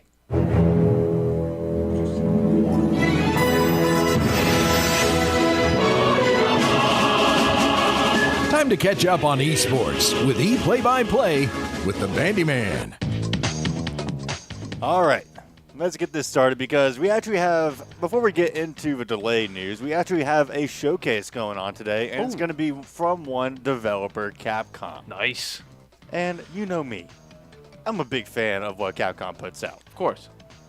And what are they going to be highlighting today? Most likely the Resident Evil 4 remake. Including, there is news going around that after the showcase is over, that a demo is going to be available. Very nice. It might only be on PlayStation. I'm hoping it releases on all platforms.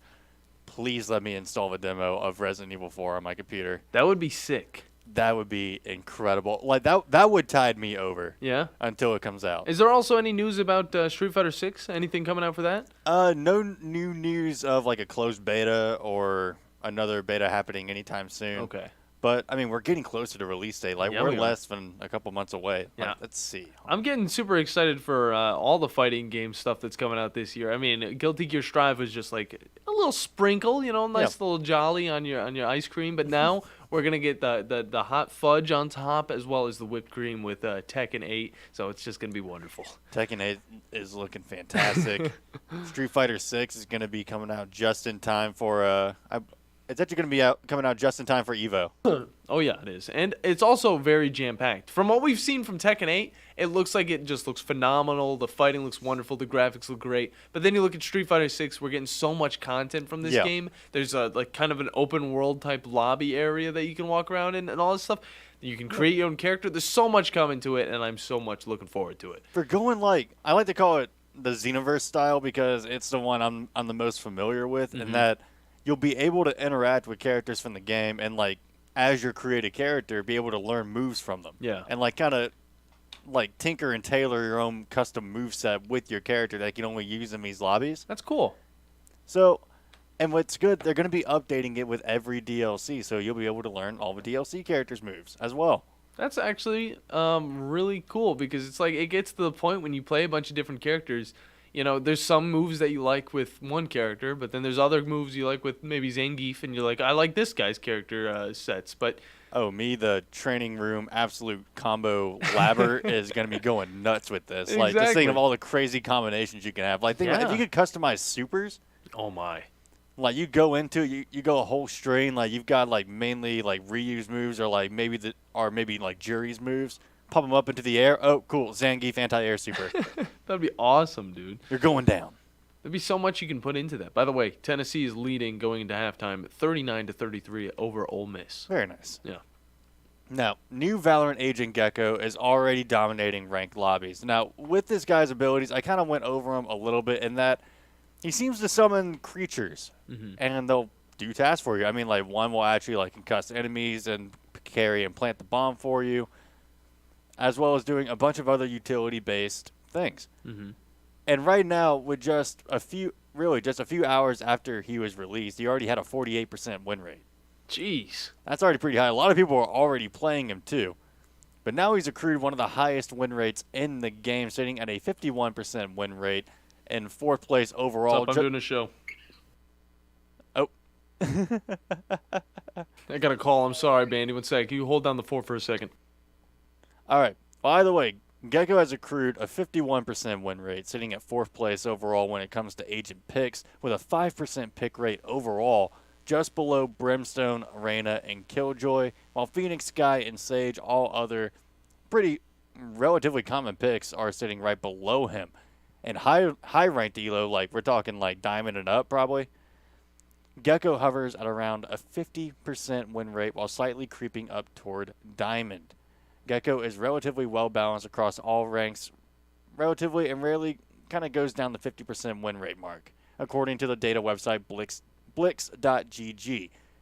Now, that 50% win rate is really kind of where you want to hang around if you want to stay balanced. That 50% win rate is really just, that's a good measure for like, okay, they don't seem to be too overpowered, but they're not underperforming either. That's a very good benchmark. It's kind of the pick rate on top of a high win rate that'll take developers to really go like, hey, maybe we should take a look at this guy. But right now, I'm going to kind of prop it up to this guy just came out. He does seem pretty strong, but I feel like people are going to start developing counterplay around it relatively soon. Yeah. I mean, a lot of people play freaking Valorant. Yeah, I mean, it's crazy. Give it a few like weeks, if anything, and just like see how it goes. Because whenever you first throw a character into a game, now I got a phone call. Obviously, not a lot of character, you're not gonna know how to really counter those characters. And also, the call that I got was ridiculous. It was from my brother. I thought it would be something important, but it wasn't, and I'm upset because I meant to mute the mic, but it didn't happen. But the Gecko character, he's gonna come into this game, and he's gonna shake it up a little bit. Obviously, his win rate's going to be pretty up there, but I mean, at the end of the day, we got to just wait and see. I hung up on that so fast. What was it? It was, hi, I'm blah blah blah, and we're calling from life insurance. How are you doing today? You got to get that life insurance. You really do. I For mean, the entire station. Life insurance for a radio station. Yeah, I don't know. They're getting the wrong phone numbers. I don't know. It's just it sounded like one of those AI people. Yeah, you can't talk to those guys. You really can't. Jinx.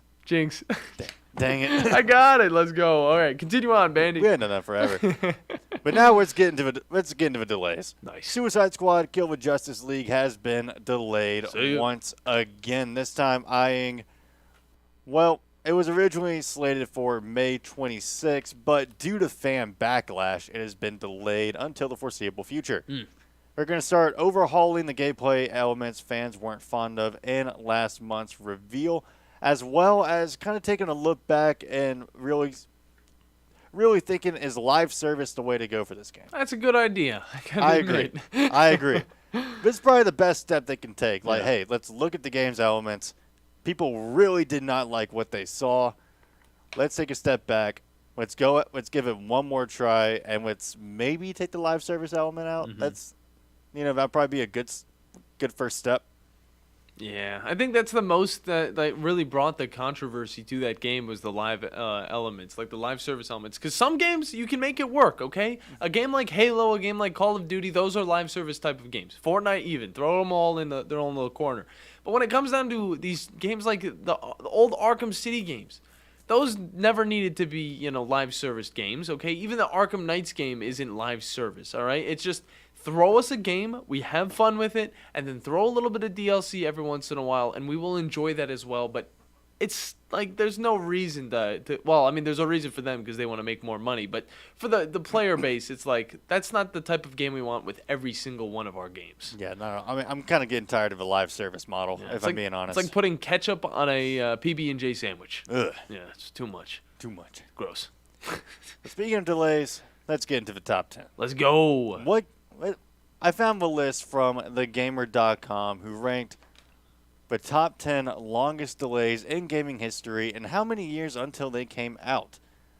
Now, I mean, Dead Island 2 is not on this list because, it hasn't even come out yet. Yeah. I feel like the number one game on this is going to be some crazy amount of years that I have not even heard of. But first off, we have number 10, Call of Cthulhu Dark Corners of the Earth. Oh. I've actually never played, or actually never even heard of Call of Cthulhu. Huh. But it was originally pitched back as far back as 1999. That's when it was originally helmed to start a production, and it was originally set to be a co-op experience that allowed for 4 players, and many of the original ideas for the game were picked up by Andrew Brazier, team member of Headfirst Productions, as he asked what fans wanted in chat rooms. Yeah, all the way back in like AOL chat rooms. Sheesh. Man, I'm kind of glad I was never a part of that. Yeah, it was a weird time. But, I remember when this game was first, brought up. And it is a darker game. It's like I think it's like a Sherlock Holmesy type of game. Yeah, I don't understand why it needed to take so long in development hell. But it's exactly what happened. Yeah, as time went on, the studio had to ditch this plan for a one-player experience. And eventually, the game came out in 2005. To lukewarm reviews. Yeah, it was alright. Yeah, 6 years was how long. Alan Wake, another 6 years. Alan Wake is actually getting a remake. Really? Yep, and it's coming out this year. Hmm. That's what I'm saying. The survival horror genre. Is it getting a remake or a second one? It's getting a remake. Oh. It's getting a remaster, all right. Yeah, now this game received a lot of critical acclaim, and it was actually made by the same studio who made Max Payne. And they wanted to develop another unique gaming story, and by God, they did it with Alan Wake.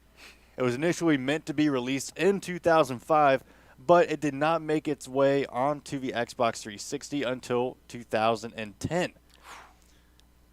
They actually finished it up now with If Only We Can Get a Sequel. Well, we're getting a remake. Good job. Yeah. So, middleman. Good middleman. Number 8, Resident Evil 4. Took 6 years as well. It actually went through a lot of different variations before it hit shelves in 2005. Actually, for example, this was originally going to be, for what we know now as Devil May Cry. It was actually, as it was being developed, it kind of got to the point where they wanted to go a completely different direction. Instead, they kind of split off, continued to make Resident Evil 4, and then they took that original idea they were going with and turned it into Devil May Cry. Oh, that's interesting. Yeah, the first iteration of this game was initially announced in 1999, over 20 years ago. Wow, man. L.A. Noire is number 7, with 7 years, actually.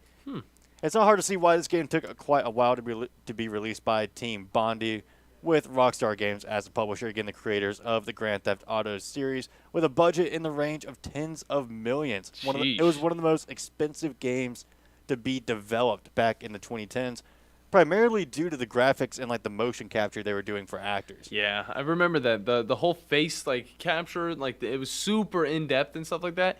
That was something about this game that was it looks good, but with these graphics, they're a little dated, and it just is a little off-putting. But a little dated, but and in the faces they were made, they were very accurate with the facial models because that was a whole mechanic in the game. Yeah. You had to determine whether or not people were lying. You were a detective. Mm-hmm. But I love seeing that meme. It's no, I didn't kill my wife. It's just the most odd. It's I think she did it. It's I wonder if he's lying. Seems like he's not very confident in that answer there. Yeah, the one thing that really kept me out of this game was We got another phone call. Okay, I kept trying to equate it to like Mafia 2. Okay, and it was weird because you'd think that Rockstar would make a better game when it comes down to it, but no, 2K actually did a great job with Mafia and really just set this game to my side. Even though I did have it for a little bit, the detective side of it was pretty cool. But Yeah. I mean, you can't beat Mafia 2. Yeah, it was slated for a 2004 release, but got pushed back all the way to 2011. Dang. Number 6, Spore. Took 8 years. Did you ever get a chance to play Spore? Spore. I know I've seen some stuff about it. Let me see what it is. It's an interesting game. Like, it's a life development one where you start out like as a little like single cell creature or something, then you kind of never played develop your way through it. Like, it's a unique kind of game, but never really got into it. But either way, work on the game started in 2000, ended up being pushed back and published all the way back in 2008. Sheesh. Number 5, The Last Guardian, pretty much kind of like the spiritual successor to the Shadow of a Colossus in a way, but which I think is from the same developer. It is. By the way, it took 9 years to make. It was Makes slated to sense. be a PS3 exclusive, but development woes pushed it from 2007 all the way back to 2016 after it was re-announced at E3 2015. Finally, after almost 10 years, Team Ico saw the establishment of their next title, and it was actually pretty good. It was a crazy time whenever this game was brought back into everybody's wheelhouse because, I mean, this game was looked forward to for the longest time, and it was in a bunch of people's different top 10s. It's like, is this game dead, or is it, what's going to happen with it? But it was awesome to see just the reaction of the fans in 2016 during E3 whenever they brought this back. Now, this is a throwback. Number 4, Team Fortress 2. 9 years. Now, this is one of the best stories in game. Like, it's one of the most historic, but because this Team Fortress originally started out as just a Quake mod. Yeah. That's all it was at the start. And as soon as Valve picked up word and just how well people were loving it and how well it was received, they later announced a sequel. It was pretty much equated to like equated to like Fortnite now. Uh-huh. That was essentially what Team Fortress getting a sequel, that being announced, was like. It was announced all the way back, I believe, 1998. Would we say it's like Fortnite getting a sequel, or is that just something? I'd say it more. Counter-Strike is getting a sequel. Is it? Yeah, we're getting CS:GO 2. Really? Yeah. What the heck? When did that news come out? Well, a while ago, but it's being transferred over to the Source 2 engine, so they're calling it Counter-Strike 2. Oh, okay. And I would equate it more like getting like a Half-Life 3 or something. Even though, these guys do not make third games. That's the one thing, okay? But everybody was looking forward to this. They didn't think they were going to make it, and they finally did. And I never actually played this game. You never played Team Fortress 2? Never in my life. Never even the first one. I don't know if I recommend the first one, but Team Fortress 2 is an absolute classic. And after they revealed they were going to go in a completely new art direction and multiple delays, what started as an announcement in 1998 got pushed back and got put on the shelves in 2007. Team Fortress 1 looks like trash. It's not very good. Number 3, Too Human. Also 9 years. It saw a 9-year delay from 1999 to 2008. It was said to be an epic story of Norse mythology blended with sci-fi and was slated to hit the PlayStation, but was then locked into development limbo until its release on the Xbox 360. And unfortunately, this one didn't end up too well. It looks like trash. Yeah, it did not turn out to be a good game whatsoever. And pretty much with how long the delay was, it actually just cost them their original audience. Like all the people who originally were waiting for the game to come out in 1999 were no longer waiting for it anymore in 2008. Yeah.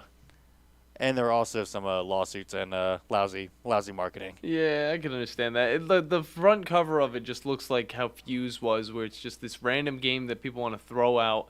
And these guys just threw it out for a long time, and it sucks that it didn't come to really pique people's interests because the premise, interesting, but it's bound to fail. Now, Diablo 3 is number 2. Okay. 11 years. And what's kind of crazy about this one is that this doesn't really have like a crazy story associated with it. Like it wasn't put into like development limbo, or there weren't any lawsuits pending or any of that. It was put in development in 2001 and didn't come out until 2012, frankly out of fear of failure. Jeez. Because, I mean, that's how much the reception was, how positive the reception was from Diablo 1 and 2, like how good those first 2 games are, is that they just didn't want to mess up at all with Diablo 3. And they did. Like, they took they took as long as they possibly could have with making Diablo 3.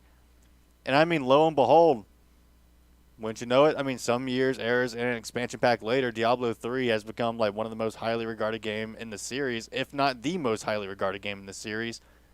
If it's not there, it's right behind Diablo 2. Yeah, it just kind of took some time because obviously, first off, you put down 2 great games in Diablo 1 and 2, and then you give so much time in between hyping up this game now, you throw it out there. Obviously, there's going to be a lot more hate to it because it's like, oh, well, you know, this is what we waited this long for. But obviously, you're also able to kind of fix up stuff now, give a lot more DLC, bring a lot more expansion packs, and that's exactly what they did to Diablo 3 to make it a pretty good game. And now we're looking forward to Diablo 4, which comes out this year. And if you guys haven't gotten on Diablo 2 Anniversaries or whatever it's called, definitely do that. Literally the same week Street Fighter 6 comes out. Yeah. And then like Final Fantasy 16 right after that. 3 totally different games. June's gonna be a wild year. That's good. I am wild month. God, what am I saying? It's been a long day. It's a weird day, too. a trippy Thursday. We'll Yeah, call we it can say that. Number 1, I don't think Dead Island 2 would ever have topped this. 14 years. Yep. Can you think of what game I'm talking about? I remember seeing a video over this game and how it was in development hell for the longest time, but I cannot tell you what his name is. Now, I'm going to give you a hint. Okay. Hail to the king, baby. Duke Nukem. Duke Nukem Forever. Yes, 14 years. From 1996 to releasing in early 2011. 14 years for just what ended up being a 4 out of 10 game. You ever play this game, Bandy? I did. It was trash. It was terrible. So bad. The lines were terrible. They did not age well either. I feel like they recorded those back in the 90s and then thought, oh, well, why? I think this demographic will enjoy it. Yeah, no, it's like, my favorite kind of dialogue in anything is when a character does something and then complains about doing it. Mm-hmm. You know what I mean? It's like you had one thing where you had to pick up a certain object, throw it, and it's like, what kind of character picks up a pile of feces? Yeah. It's like, well, you're making me do it. Exactly. Just because you acknowledge it doesn't make it good. Yeah, and then they poke fun at other games that actually do a good job, like Doom and Halo. Yeah, and I hate Valve puzzles. And the game literally starts off with, Duke doing what Duke does, playing Duke Nukem Forever on his Xbox 360. Yeah, oh my God. It's after 14 years of, I mean, I feel bad for it.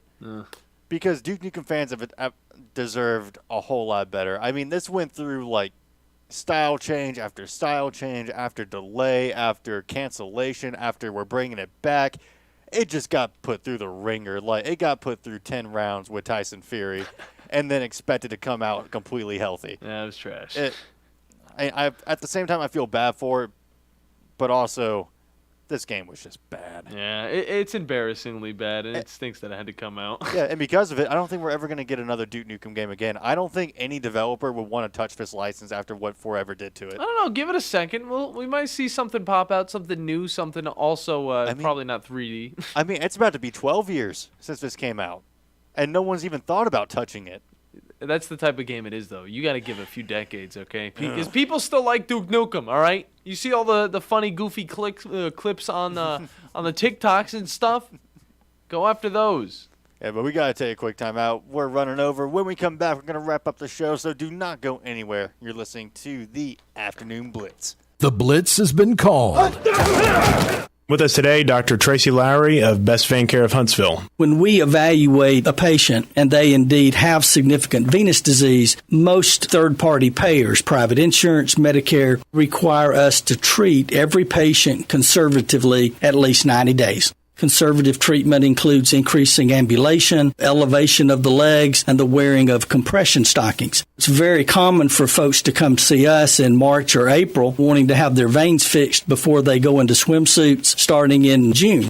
When we see someone in March or April, they're going to require at least 90 days of conservative treatment before we can even go to the insurance carrier to get permission to treat their veins. So if you think you have a venous problem, now is the time to come in and get a free screening so we can determine whether or not you need something evaluated. If you have a vein problem or you think you may have a vein problem, now's the time to contact us at bestveincarehuntsville.com.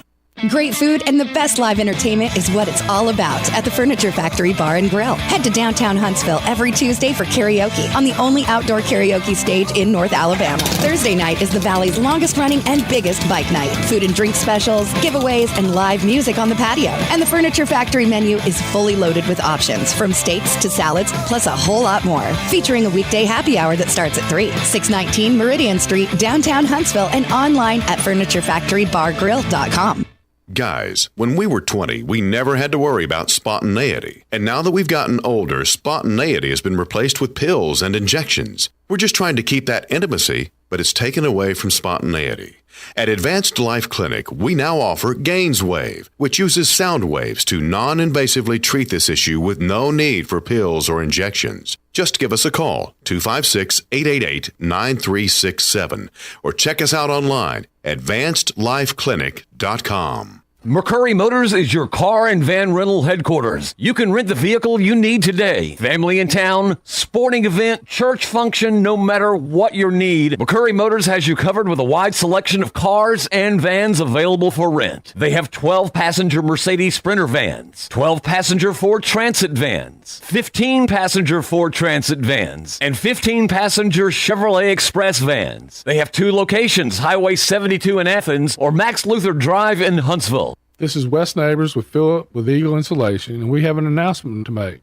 Yes, Wes, we are now Eagle Masonry and Insulation. Still a place to call for your installation needs, but now we offer masonry services. What kind of masonry projects can you handle? Wes, no job is too big, no job is too small. We can do renovations, new construction, outdoor fireplaces, fire pits, brick landscape borders. Well, when you came out to my house, you did both the insulation and masonry at the same time. You guys did rock for me, you did brick for me, and you insulated my house. That's usually done at the same time that you're building a house. Absolutely. It really capitalizes on 2 services you need at the same time, and you can get one company to handle both of those. Philip with Eagle Insulation will come out, do your installation. He'll do your masonry. They do a great job. They guarantee your work. Check out more online at insulatedwitheagle.com and schedule your free examination today. 256-755-1556. Thanks, Wes. When I chose a garage door company, I did my homework. I needed Precision Overhead Garage Door Service. They have a 5-star Google rating. I checked their reviews and liked what their customers had to say. Precision Overhead Garage Door has lifetime warranty packages. Same-day service if I call before 2 p.m. If they can't make it the same day, my service call fee the next day is waived. They did a 25-point safety inspection on the door and operator. Now that's peace of mind. Residential, commercial, and gate services. Precision Overhead Garage Door Service. Call 256-400-4500.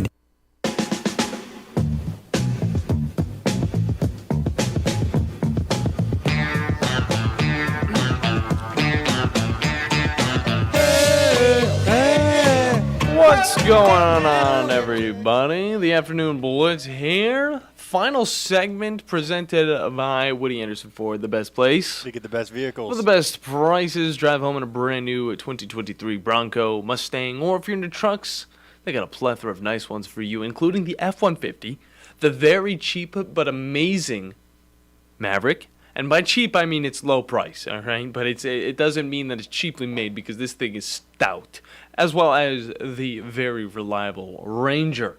Head on down. Bobby White and his crew will take care of you guys and find out more at WoodyAndersonFord.com. Do it. And as we're wrapping up the show, we got a live update on the second round of the SEC tournament. Tennessee currently up on Ole Miss, 46-37, and a media timeout in the second half with 15 minutes to go. Very nice, Bandy. I'm glad you brought that up because it was a pretty big deal.